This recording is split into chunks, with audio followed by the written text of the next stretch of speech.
여호와가 아니시냐, 여호와가 아니시냐라는 제목으로 말씀 전하겠습니다. 여호와가 아니시냐라는 이 말은 여호와가 하셨다라는 그런 의미를 가지고 있습니다. 예수를 믿는 모든 성도들은 당연히 좋은 신앙인이 되기를 원할 것입니다. 그렇지만 교회 출석하고 예배만 드린다고 좋은 신앙인이 되는 것은 아닙니다. 이스라엘 백성들도 하나님께 꾸준히 제사를 드리고 있었습니다. 심지어 하나님께서 이렇게 말씀까지 하셨습니다. 이사야 1장 11절에서 13절 말씀해 보시면 여호와께서 말씀하시되 너희가 무수한 재물을 내게 무엇이 유익하뇨? 나는 순양의 번제와 살찐 짐승의 기름에 배불렀고 나는 수송아지나 어린 양이나 순염소의 피를 기뻐하지 아니하노라. 너희가 내 앞에 보이러 오니 이것을 누가 너희에게 요구하였느냐? 내 마당만 밟을 뿐이니라. 헛된 재물을 다시 가져오지 말라. 분향은 내가 가정히 여기는 바요. 월삭과 안식일과 대로 모이는 것도 그러니 성회와 아울러 악을 행하는 것을 내가 견디지 못하겠노라 라고 하나님께서 말씀하고 계십니다. 이스라엘 백성들 무사한 재물을 하나님 앞에 드렸습니다. 그런데도 불구하고 하나님께서 뭐라고 말씀하셨습니까? 그러한 재물들을 내가 기뻐하지 않는다. 오늘날로 말하면 너희들이 무사한 예배를 드리고 있지만 그 예배를 내가 기뻐하지 않는다. 너희들이 내게 찾아오는 것, 그것은 내 마당만 밟는 것이다 라고 하나님께서 말씀하고 있다는 것입니다. 심지어는 내가 그것을 견디지 못하겠다. 하나님의 백성들이 하나님 앞에 제사 드리고 예배를 드리기 위해서 성전에 오는데 그것조차 하나님께서 견디지 못하겠다라고 말씀하는 것을 볼 수가 있습니다. 이처럼 하나님 앞에 많은 제사를 드렸고 하나님께서 명령하신 그 절기를 잘 지켰음에도 불구하고 결국 이 이스라엘 백성들은 어떻게 됩니까? 이 바벨론에 의해서 유다 전역이 항폐하게 되고 70년 포로생활, 예루살렘 성전은 불에 타고 많은 지도적 인사들이 바벨론의 포로로 끌려가게 되었다는 것입니다. 그렇기 때문에 이사야 선지자는 오늘 이 본문 말씀을 통해서 과연 하나님께서 우리들에게 원하시는 그 신앙의 자세, 신앙의 모습이 무엇인지를 우리들에게 오늘 이 본문 말씀을 통해서 교훈하고 있다는 것입니다. 그 하나님은 이스라엘 백성들에 대해서 탄식하고 계십니다. 이스라엘이 어떤 나라입니까? 하나님의 나라고 거룩한 백성으로 부름받은 민족이었습니다. 그렇기 때문에 당연히 이스라엘 백성들은 그 누구보다 하나님의 음성에 귀를 기울여야 되는 것이고 하나님의 말씀에 순종해야 할 민족이었다는 것입니다. 그런데도 불구하고 전혀 상반된 그러한 신앙의 모습을 보이고 있었습니다. 하나님의 말씀을 듣지도 않고 순종하지 않았다는 것입니다. 그래서 이사야 선지자는 그러한 이스라엘 백성들을 뭐라고 말합니까? 너희들은 기머거리다. 너희들은 맹인이다 라고 외치고 있습니다. 18절 말씀해 보시면 너희 못 듣는 자들아 들으라. 너희 맹인들아 밝히 보라 라고 말씀하고 있습니다. 여기서 말하는 기머거리와 맹인은 육체적인 기머거리, 육체적인 맹인을 의미하는 것이 아니라 영적인 기머거리와 맹인을 의미하고 있다는 것입니다. 하나님은 이스라엘 백성들이 하나님의 음성에 귀를 기울이고 깨닫고 진리를 알기를 원하셨습니다. 그 이유가 무엇입니까? 이스라엘 백성들은 열방 가운데서 하나님께서 부르신 이 제사장 나라고 하나님과 거룩한 언약을 한 이 백성들이기 때문입니다. 그런데도 불구하고 하나님의 말씀에 대해서 귀를 막고 하나님의 말씀에 대해서 전혀 듣지 않았다라고 말씀하고 있습니다. 그 하나님께서는 이스라엘 역사 가운데서 하나님이 살아계시다는 것, 하나님께서 이스라엘 백성들의 삶 가운데 개입하고 계시다는 것, 하나님께서는 전지전능하신 하나님이시다라는 것을 이미 많이 보여주셨습니다. 그런데도 불구하고 그들은 하나님과 하나님의 말씀에 전혀 관심을 기울이고 있지 않았다는 것입니다. 우리는 어떻습니까? 하나님께서 우리의 삶 가운데 역사하고 계시지 않습니까? 하나님께서는 우리들에게 임마누엘 하나님이시다라고 말씀하고 계십니다. 그런데도 불구하고 우리는 어떻습니까? 하나님의 말씀을 잘 듣고 그 말씀을 우리의 삶 가운데 잘 적용하고 있습니까? 아니면 한 귀로 듣고 한 귀로 흘려버리는 하나님의 말씀하고는 전혀 상관이 없는 그러한 삶을 살아가고 있는 것은 아닙니까? 20절 말씀해 보시면 내가 많은 것을 볼지라도 유의하지 아니하며 귀가 열려 있을지라도 듣지 않는도다. 하나님의 살아계심의 역사를 역사적으로 이스라엘 백성들에게 얼마나 많이 보여주셨습니까? 그런데도 불구하고 이스라엘 백성들 유의하지 아니하였다. 보고도 보지 못한 것처럼 귀가 열려 있으면서도 불구하고 하나님의 말씀을 듣지 않는 그러한 폐역한 일을 저지르고 있었다는 것입니다. 이스라엘 백성들 들을 귀 있었습니다. 이스라엘 백성들 볼 수 있는 눈도 있었습니다. 그런데도 불구하고 정작 하나님의 말씀에는 눈과 귀를 닫아버렸다라고 하나님께서 경고하고 계십니다. 하나님께서 이스라엘 백성들에게 원하시는 것이 무엇입니까? 그들이 하나님의 율법과 말씀에 귀를 기울임으로 인해서 거룩한 백성답게 사는 것입니다. 믿음은 들음에서 나는 것입니다. 하나님의 말씀을 들음으로 인해서 믿음에 성장하게 되는 것이죠. 그런데도 불구하고 이스라엘 백성들 하나님의 말씀에 대해서 귀를 닫았기 때문에 결국은 어떻게 됩니까? 하나님의 말씀하고는 전혀 상관이 없는 하나님 앞에 존귀한 자로 세워지지 못하는 그런 불행의 역사의 길을 걸어갈 수밖에 없었다는 것입니다. 21절 말씀해 보시면 여호와께서 그의 의로 말미암아 기쁨으로 교훈을 크게 하며 존귀하게 하려 하셨으나 하나님께서는 하나님의 백성들을 존귀케 하기를 원하신다는 것입니다. 나가도 복을 받고 들어와도 복을 받고 이 세상 가운데에서 제사장 나라로서의 하나님의 거룩한 백성으로서의 하나님의 아름다운 덕을 선전하도록 하나님께서 불려주셨기 때문에 하나님의 백성들이 이 세상 가운데서 존귀케 되도록 하시는 것이 하나님의 이 뜻이요 하나님의 의지다라고 말을 할 수가 있습니다. 21절에 존귀케 하려 하셨으나 하나님께서 하나님의 백성들을 존귀한 사람으로 세우고 싶어 하십니다. 그런데도 불구하고 이스라엘 백성들은 어떻게 살았습니까? 하나님의 말씀에 불순종함으로 인해서 결국 스스로 죄의 노예의 자리로 찾아가게 되었다는 것입니다. 노예는 자유가 없습니다. 22절 말씀해 보시면 이 백성이 도둑맞으며 탈취를 당하며 다 굴속에 잡히며 옥에 갇히도다. 노략을 당하되 구할 자가 없고 탈취를 당하되 되돌려 주라 말할 자가 없도다라고 말씀하고 있습니다. 한마디로 이스라엘 백성들 무력하다. 이 바벨론이 쳐들어왔을 때 이스라엘 백성이 할 수 있는 것은 아무것도 없습니다. 항폐하게 되었고 예루살렘 성전은 불타고 포로로 잡혀갈 수밖에 없는 그런 무력한 존재로 떨어지는 것을 볼 수가 있다는 것이죠.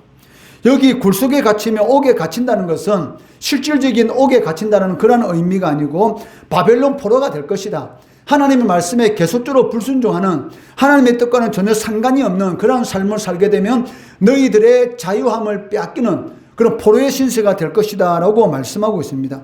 여러분들도 마찬가지죠. 하나님의 말씀에 불순종 삶을 살아가게 되면 제 노예가 되는 것이고 하나님께 주신 그 자유함, 즉 하나님의 은혜가 없어진다라고 말씀하고 있다는 것이죠.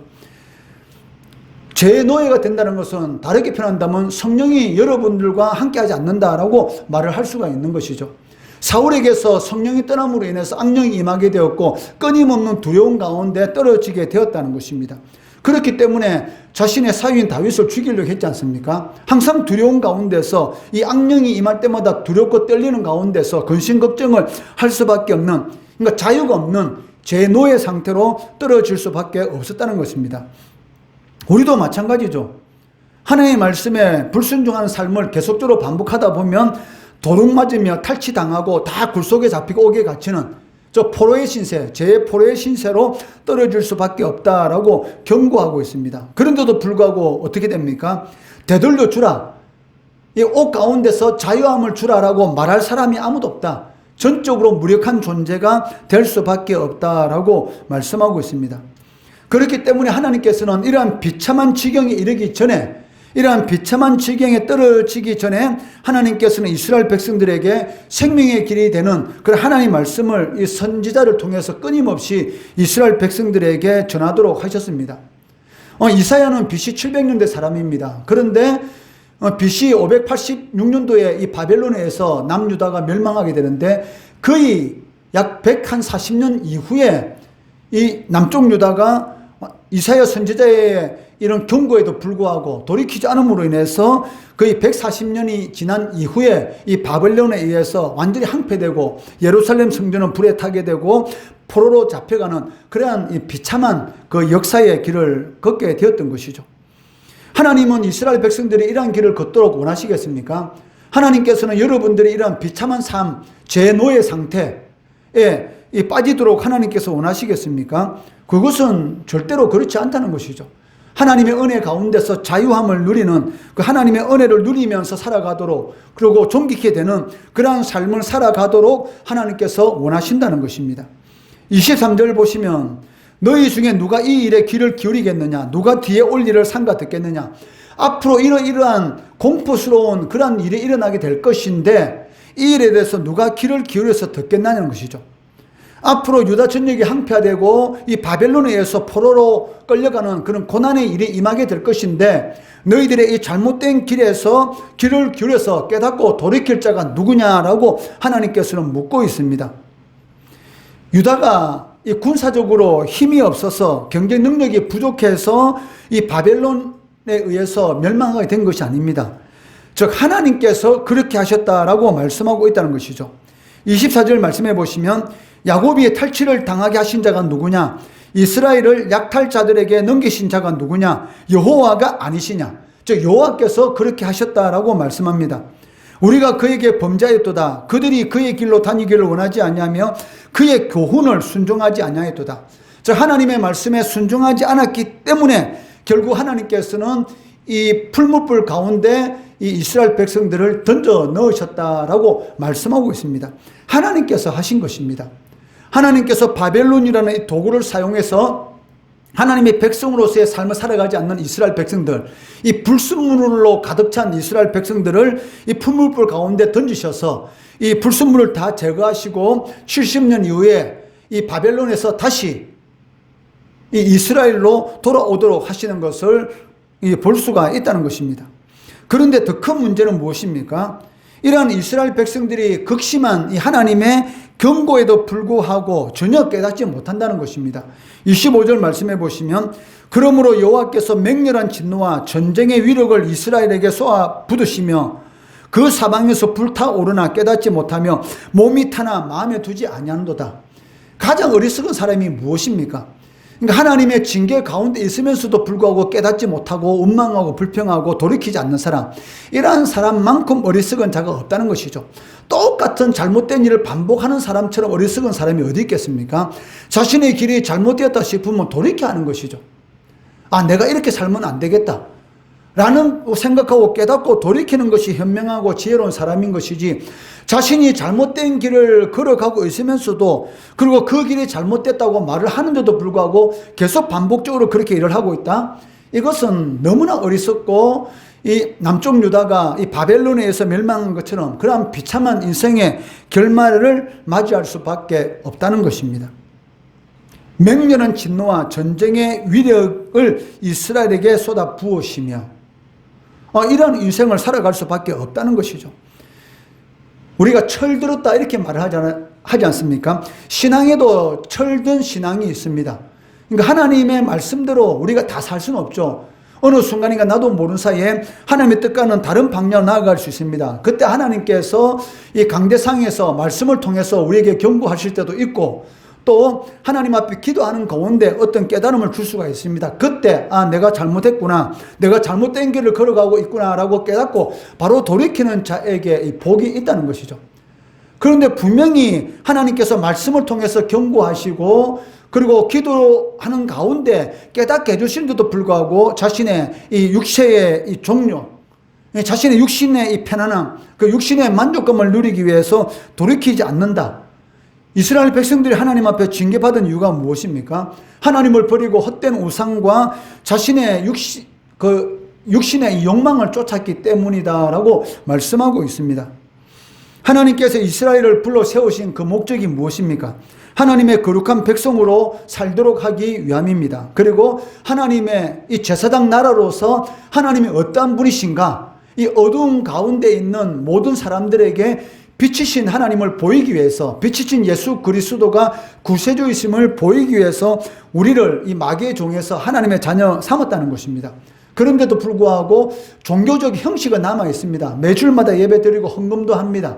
그런데 삶은 하나님의 말씀과 전혀 다른 그러한 삶을 살아가고 있다는 것입니다. 이것이 바로 이스라엘 백성들이 하나님 앞에 징계받은 그러한 원인이 되었던 것입니다. 그렇기 때문에 하나님 백성은 하나님의 말씀에 귀를 기울여야 하는 것이고, 또 하나님께서 성령을 통해서 깨달음을 주실 때에 잘못된 길에서 속히 돌이키고, 또 하나님의 말씀에 순종하는 우리의 삶에 적용시킴으로 인해서 삶 가운데 하나님이 살아계시다는 것을 나타내는 그러한 길을 걸어가게 되면 하나님께서 원하시는 것이 있지 않습니까? 무엇입니까? 하나님의 자녀들을 존귀케 하는 것. 세상 가운데서 꼬리가 아니라 머리로 세우시기를 원하시는 그런 존귀케 하시는 하나님의 은혜와 능력을 체험할 수가 있다는 것입니다. 이것을 꼭 명심하시고, 형식적인 예배가 아니라 산제물로서의 우리의 삶 가운데서 하나님의 살아계심을 증거하는 하나님의 말씀, 그 말씀 한마디 붙들고 살아가면 승리합니다. 여러 말을 지키라고 하나님께서 우리들에게 요구하시는 것이 아닙니다. 하나님께서 어떤 말씀을 주실 때에 그 말씀이 내 마음에 감동으로 올 때에 그 말씀 한 말씀 붙들고 살아가면 승리하게 된다는 것이죠. 하나님의 말씀에 순종함으로 인해서 존귀케 하시기를 원하시는 그 하나님의 은혜와 능력을 체험하시는 우리 성도 되시기를 주의 이름으로 축원합니다.